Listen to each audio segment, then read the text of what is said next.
Salut à tous, on se retrouve aujourd'hui pour l'épisode 7 de cette carrière avec un match du côté de Bastia.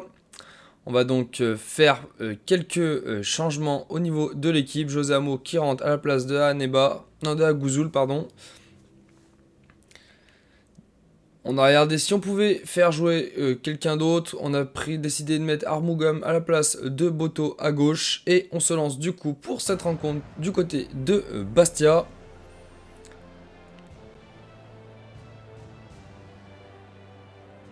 Un match qui commence sur les chapeaux de roue avec Bastia qui fait une super belle récupération dès la 7ème minute. Grosse frappe du joueur bastiais. Heureusement, Maxence Prévost...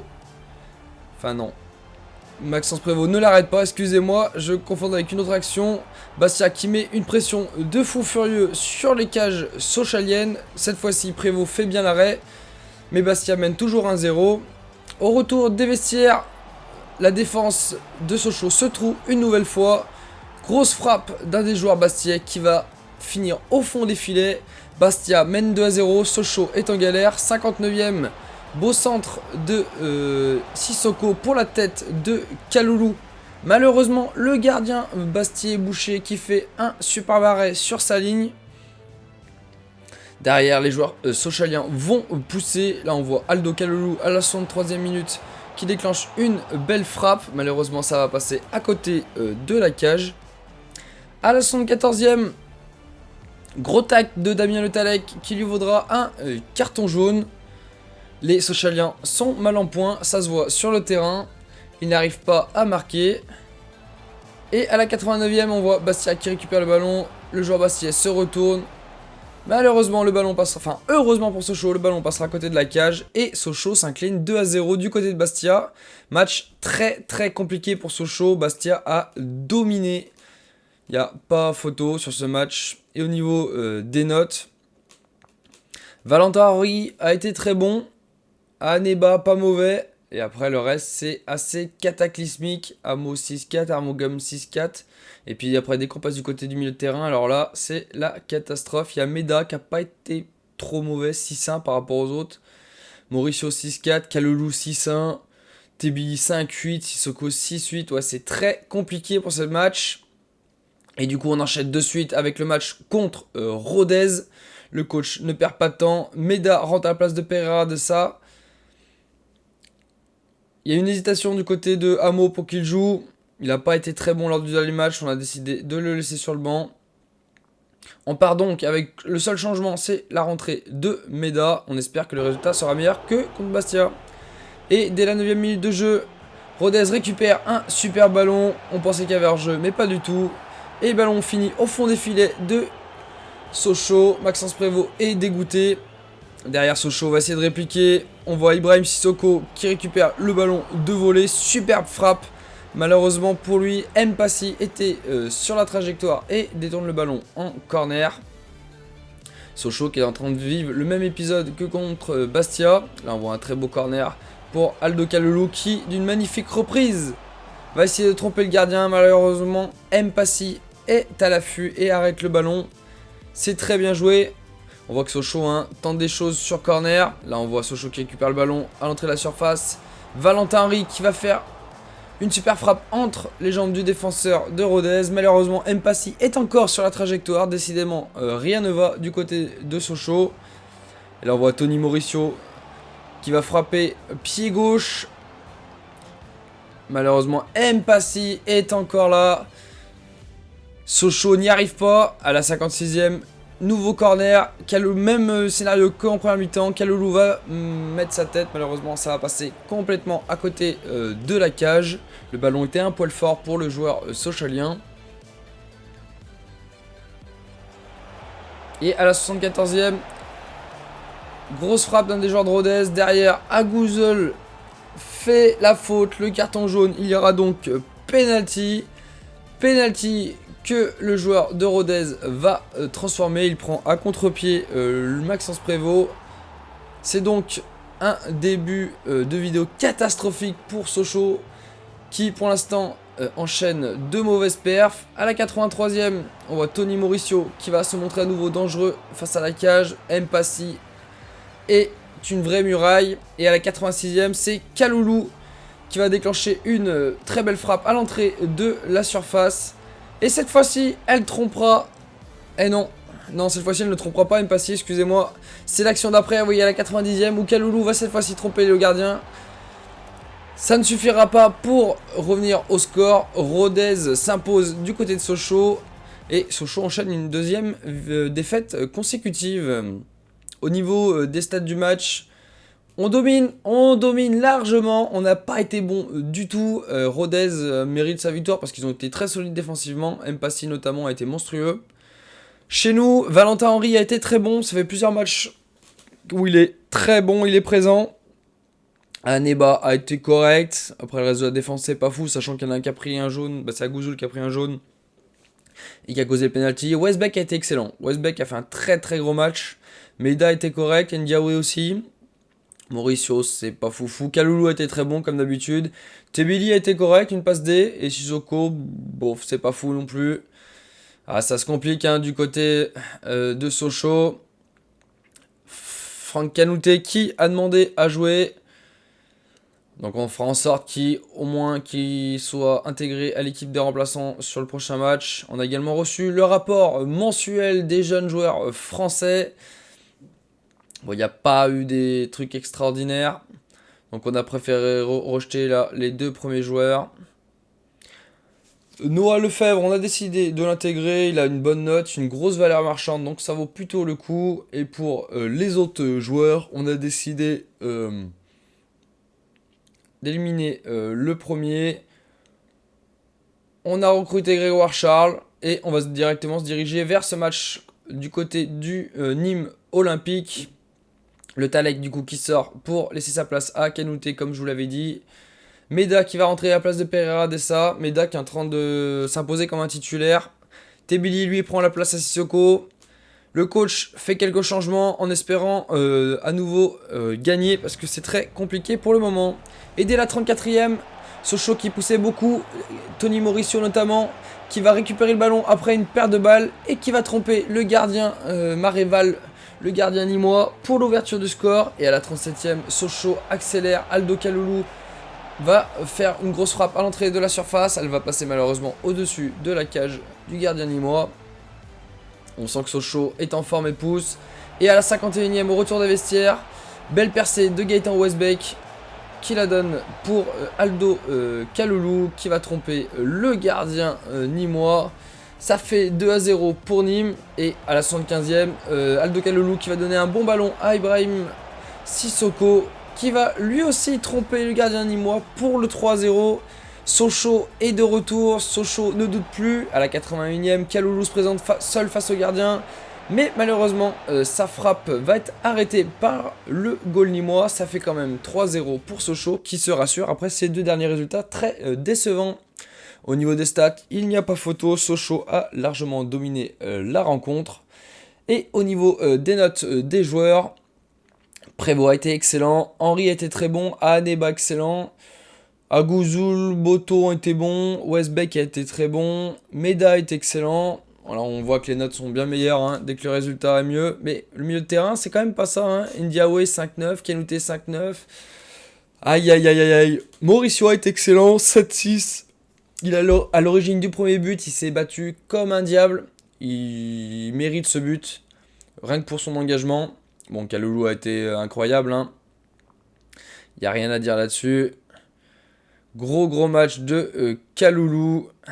Et Ibrahim Sissoko a été très bon également. Son entrée a été parfaite. On va voir le rapport mensuel des jeunes joueurs. Du coup, on a deux nouveaux joueurs dans l'équipe, notamment Noah Lefebvre, qui est déjà un potentiel, un général très intéressant, 61. On va voir si on peut le passer MC ou DC. On va voir le poste le plus approprié. DC c'est 2 semaines et MC 91 semaines. Bon bah ça va être vite fait le choix. On va le passer défenseur central et dès qu'il aura 16 ans, il sera intégré à l'équipe première.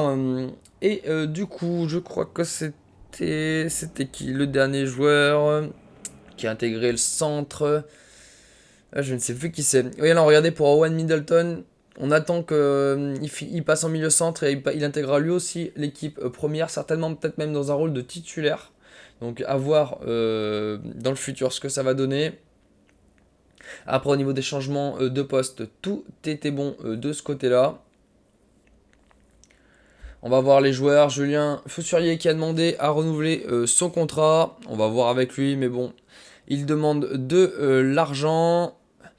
Il veut être titulaire alors qu'il ne joue pas. Valentin Henry est meilleur. Je pense que je vais le laisser partir libre. On va voir ce qu'il vaut. On va faire un petit tour au niveau des contrats. Parce que je crois qu'il y a plusieurs joueurs qui sont en fin de contrat, notamment.